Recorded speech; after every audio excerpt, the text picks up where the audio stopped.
നമസ്കാരം. എല്ലാവർക്കും ഈശ്വരാനുഗ്രഹം കിട്ടട്ടെ എന്ന് പ്രാർത്ഥിച്ചുകൊണ്ട് എല്ലാവരെയും ഞാൻ ഈ ജ്യോതിഷ വീഡിയോയിലേക്ക് സ്വാഗതം ചെയ്യുന്നു. ഞാൻ ഇന്ന് പറയുന്ന വിഷയം വേഴത്തിന്റെ രാശിമാറ്റത്തെ പറ്റിയാണ്. വേഴം വീണ്ടും രാശി മാറുകയാണ്. വേഴം കർക്കടകൻ രാശിയിൽ നേരത്തെ നിന്നിരുന്ന വേഴം അത് മിഥുനൻ രാശിയിലേക്ക് വക്രത്തിലേക്ക് പോയി. ഇപ്പോഴിതാ തിരിച്ച് വേഴം നേർഗതിയിൽ കർക്കടകൻ രാശിയിലേക്ക് തിരിച്ചു വരികയാണ്. അപ്പൊ വേഴം നേർഗതിയിൽ ഉച്ചരാശിയിലേക്ക് വരികയാണ്.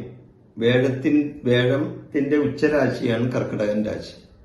അപ്പൊ 2026 ജൂൺ 2-ാം തീയതി വെളുപ്പിന് 1:55 വേഴം തന്റെ ഉച്ചരാശിയായ കർക്കടകൻ രാശിയിലേക്ക് പ്രവേശിക്കുകയാണ്. ഒരു ഗ്രഹം ഉച്ചരാശിയിൽ പ്രവേശിച്ചാൽ ആ ഗ്രഹത്തിന് ഫലദാന ശേഷി കൂടും എന്നാണ് ജ്യോതിശാസ്ത്രം പറയുന്നത്. വേഴം സർവേശ്വര ഗ്രഹമാണ്. വേഴം പ്രസാദിച്ചാൽ എല്ലാ ഗ്രഹങ്ങളും പ്രസാദിക്കും എന്നാണ് പറയുന്നത്. അപ്പൊ ജ്യോതിഷ വിധി പ്രകാരം ചന്ദ്രകേന്ദ്രത്തിൽ വേഴം വന്നാൽ അതിനെ ഗജകേസരി യോഗം അല്ലെങ്കിൽ ഗജരാജയോഗം എന്നാണ് പറയുന്നത്. അപ്പൊ കേന്ദ്രസ്ഥാനങ്ങൾ ഏതൊക്കെയാണ്? 1, 4, 7, 10 ഇത് കേന്ദ്രസ്ഥാനങ്ങളാണ്. അപ്പൊ നക്ഷത്രം നിൽക്കുന്ന അത് തന്നെയാണ് ചന്ദ്രൻ എന്ന് പറയുന്നത്. അപ്പൊ നക്ഷത്രം നിൽക്കുന്ന ആ രാശിയുടെ കേന്ദ്രസ്ഥാനത്ത്, അതായത് 1, 4, 7, 10 ഈ സ്ഥാനങ്ങളിൽ വേഴം വന്നാൽ അതിനെയാണ് ഗജരാജയോഗം എന്ന് പറയുന്നത്. അതായത് കേന്ദ്രസ്ഥാനത്ത്, ചന്ദ്രകേന്ദ്രസ്ഥാനത്ത് വേഴം വന്നാൽ അതിനെ ഗജരാജയോഗം എന്ന് പറയും. അങ്ങനെ വരുമ്പോൾ ചില രാശിക്കാർക്ക് ഗജരാജയോഗം വന്നു ചേരും. ആ രാശികൾ ഏതൊക്കെയാണ്? കർക്കടകൻ രാശി, മേടൻ രാശി, മകരൻ രാശി, തുലാൻ രാശി എന്നിവയാണ്. 1, 4, 7, 10 അതാണ് അതില്. അപ്പൊ ഈ രാശിയിൽ നിൽക്കുന്ന നക്ഷത്രങ്ങൾക്കാണ് ഗജരാജയോഗം വന്നു ചേരുന്നത്. എന്താണ് ഗജരാജയോഗം? ആനയെപ്പോലെ കരുത്തും സിംഹത്തെപ്പോലെ തേജസ്സും വരുന്ന ഒരു യോഗമാണിത്. എല്ലാവിധ നേട്ടങ്ങളും ഇവർക്കുണ്ടാകുന്നു ഈ സമയത്ത്. സമൂഹത്തിൽ മാന്യതയും പ്രശസ്തിയും വർദ്ധിക്കാൻ ഇവർക്ക് കാരണം ആവും. അതായത് ഞാൻ നേരത്തെ പറഞ്ഞ ഈ കർക്കടകൻ രാശിയിലും മേടൻ രാശിയിലും മകരൻ രാശിയിലും തുലാൻ രാശിയിലും പൊതുവായിട്ട് പറയുന്നതാണ്. അപ്പൊ ജീവിതത്തിൽ പല മേഖലകളിലും വലിയ മാറ്റങ്ങൾ ഇവർക്കുണ്ടാവും. സമസ്ത മേഖലകളിലും ഇവർക്ക് ഐശ്വര്യങ്ങളും സമ്പൽ സമൃദ്ധിയും ഉണ്ടാവും. ഇവരെ സംബന്ധിച്ച് പുരോഗതിയും അതേപോലെ തന്നെ ശ്രേയസ്സും ഒക്കെ ഉണ്ടാവും. ഈ യോഗം ഗ്രഹങ്ങളുടെ സഞ്ചാരം കൊണ്ട് ഉണ്ടാകുന്ന ഒരു യോഗമാണ്. ഗോചരപരമായി ഉണ്ടാകുന്ന ഒന്നാണിത്. ജീവിതത്തിന്റെ സമസ്ത മേഖലകളിലും ഗജരാജയോഗത്തിന്റെ ഫലങ്ങൾ ഇവർക്കുണ്ടാവുന്നതാണ്. അപ്പൊ ഞാനിത് പൊതുവെ പറഞ്ഞ കാര്യമാണ്. ഇനി മകരക്കൂറ് ഈ ചന്ദ്രകേന്ദ്രത്തിൽ വേഴം വന്നാൽ അതിലൊരു രാശിയാണ് മകരൻ രാശി. അപ്പൊ മകരക്കൂറിൽ നിൽക്കുന്ന നക്ഷത്രക്കാർക്ക്, അതായത് ഏതൊക്കെയാണ് നക്ഷത്രക്കാർ? ഉത്രാടം, മുക്കാൽ, തിരുവോണം, അവിട്ടം, അര ഈ നക്ഷത്രക്കാർക്ക് ഈ ഗജരാജയോഗം അല്ലെങ്കിൽ ഗജകേസരി യോഗം മൂലം അല്ലെങ്കിൽ വേഴം തന്റെ ഉച്ചരാശിയിൽ നിൽക്കുന്നതിനാൽ ഇവർക്കുണ്ടാവുന്ന ഭാഗ്യാനുഭവങ്ങളാണ് ഞാൻ പറയുന്നത്. അപ്പൊ മകരക്കൂറിന്റെ 7-ാം ഭാവത്തിലാണ് വേഴം നിൽക്കുന്നത്. അപ്പൊ നേരത്തെ ഞാൻ പറഞ്ഞില്ല 1, 4, 7, 10 കേന്ദ്രസ്ഥാനങ്ങളാണ്. അപ്പൊ മകരക്കൂറിന്റെ 7-ാം ഭാവത്തിലേക്കാണ് വേഴം വരുന്നത്. മകരക്കൂറുകാർക്ക് 7-ാം ഭാവത്തിലെ ഈ വേഴം ഒരു സുവർണ കാലം തന്നെയാണ് അവർക്ക് നൽകുന്നത്. അധ്വാനത്തിന് അർഹമായ ഫലം കിട്ടുകയും ചെയ്യും. ഇവരെ സംബന്ധിച്ച് ജീവിതത്തിൽ പുതിയ ഒരു ഉണർവും ഉത്സാഹവും ഉന്മേഷവും ഇവർക്ക് വന്നു ചേരുന്ന ഒരു സമയമാണ്. ഉത്രാട നക്ഷത്രക്കാരെ സംബന്ധിച്ച് തൊഴിൽപരമായ തടസ്സങ്ങളുണ്ടെങ്കിൽ അതെല്ലാം മാറിക്കിട്ടും ഈ സമയത്ത്.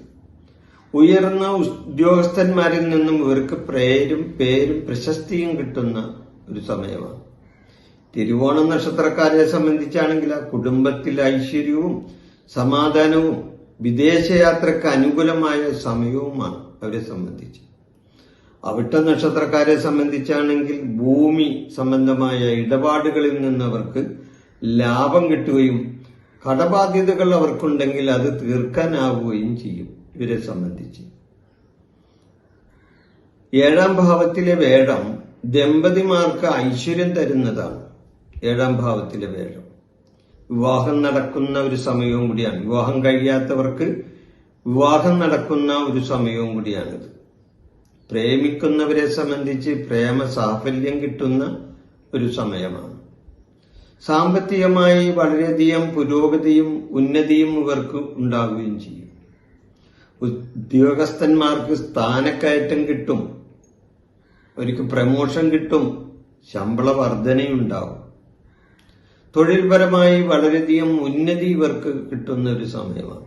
നടക്കാതെ പോയ പല കാര്യങ്ങളും നടക്കാൻ സാധിക്കുന്ന ഒരു സമയമാണ് ഇവരെ സംബന്ധിച്ച്. ദൂരയാത്രക്ക് പോകാൻ ഉദ്ദേശിക്കുന്നവരെ സംബന്ധിച്ച് ഈ സമയം വളരെ അനുകൂലമാണ്. വിദേശത്ത് പോകാൻ ആഗ്രഹിക്കുന്നവർക്ക് അതിന് സാധ്യത വളരെയധികം കൂടുന്നതാണ്. ഇവരെ സംബന്ധിച്ച് ദശാനാഥനും അപഹാരനാഥനും അനുകൂലമാണെങ്കിൽ ഇവരുടെ ഈ ഫലം ഇരട്ടിക്കുന്നതാണ്. അപ്പോൾ മൊത്തത്തിൽ നോക്കുമ്പോൾ മകരക്കൂറുകാരെ സംബന്ധിച്ച് അവരുടെ 7ാം ഭാവത്തിൽ കേന്ദ്രസ്ഥാനത്താണ് വേഴം നിൽക്കുന്നത്. അവരെ സംബന്ധിച്ച് ഒരു സുവർണാവസരം തന്നെയാണ് ഈ സമയത്ത് ഉണ്ടാകുന്നത്. വേഴം തന്റെ ഉച്ചരാശിയിലാണ് നിൽക്കുന്നത്. അപ്പോൾ ഉച്ചരാശിയിൽ നിൽക്കുന്ന വേഴം ഈ നക്ഷത്രക്കാർക്ക് ഭാഗ്യാനുഭവങ്ങൾ ഉണ്ടാക്കിക്കൊടുക്കും എന്ന് നമുക്ക് നിസ്സംശയം പറയാം. വിഷയം ഞാനിവിടെ അവസാനിപ്പിക്കുകയാണ്. നിങ്ങൾക്ക് നന്ദി, നമസ്കാരം. നമസ്കാരം. എല്ലാവർക്കും ഈശ്വരാനുഗ്രഹം കിട്ടട്ടെ എന്ന് പ്രാർത്ഥിച്ചുകൊണ്ട് എല്ലാവരെയും ഞാൻ ഈ ജ്യോതിഷ വീഡിയോയിലേക്ക് സ്വാഗതം ചെയ്യുന്നു. ഞാൻ ഇന്ന് പറയുന്ന വിഷയം വേഴത്തിന്റെ രാശിമാറ്റത്തെ പറ്റിയാണ്. വേഴം വീണ്ടും രാശി മാറുകയാണ്. വേഴം കർക്കടകൻ രാശിയിൽ നേരത്തെ നിന്നിരുന്ന വേഴം അത് മിഥുനൻ രാശിയിലേക്ക് വക്രത്തിലേക്ക് പോയി. ഇപ്പോഴിതാ തിരിച്ച് വേഴം നേർഗതിയിൽ കർക്കടകൻ രാശിയിലേക്ക് തിരിച്ചു വരികയാണ്. അപ്പൊ വേഴം നേർഗതിയിൽ ഉച്ചരാശിയിലേക്ക് വരികയാണ്. വേഴത്തിന്റെ ഉച്ചരാശിയാണ് കർക്കടകൻ രാശി. അപ്പൊ 2026 ജൂൺ 2-ാം തീയതി വെളുപ്പിന് 1:55 വേഴം തന്റെ ഉച്ചരാശിയായ കർക്കടകൻ രാശിയിലേക്ക് പ്രവേശിക്കുകയാണ്. ഒരു ഗ്രഹം ഉച്ചരാശിയിൽ പ്രവേശിച്ചാൽ ആ ഗ്രഹത്തിന് ഫലദാനശേഷി കൂടും എന്നാണ് ജ്യോതിശാസ്ത്രം പറയുന്നത്. വേഴം സർവേശ്വര ഗ്രഹമാണ്. വേഴം പ്രസാദിച്ചാൽ എല്ലാ ഗ്രഹങ്ങളും പ്രസാദിക്കും എന്നാണ് പറയുന്നത്. അപ്പൊ ജ്യോതിഷ വിധി പ്രകാരം ചന്ദ്രകേന്ദ്രത്തിൽ വേഴം വന്നാൽ അതിനെ ഗജകേസരി യോഗം അല്ലെങ്കിൽ ഗജരാജയോഗം എന്നാണ് പറയുന്നത്. അപ്പൊ കേന്ദ്രസ്ഥാനങ്ങൾ ഏതൊക്കെയാണ്? 1, 4, 7, 10 ഇത് കേന്ദ്രസ്ഥാനങ്ങളാണ്. അപ്പൊ നക്ഷത്രം നിൽക്കുന്ന അത് തന്നെയാണ് ചന്ദ്രൻ എന്ന് പറയുന്നത്. അപ്പൊ നക്ഷത്രം നിൽക്കുന്ന ആ രാശിയുടെ കേന്ദ്രസ്ഥാനത്ത്, അതായത് 1, 4, 7, 10 ഈ സ്ഥാനങ്ങളിൽ എന്റെ ഈ ജ്യോതിഷ പ്രോഗ്രാം നിങ്ങൾക്ക് ഇഷ്ടപ്പെട്ടാൽ ഇത് സബ്സ്ക്രൈബ് ചെയ്യാനും ലൈക്ക് ചെയ്യാനും ബെൽ ബട്ടൺ അമർത്താനും മറക്കരുത്.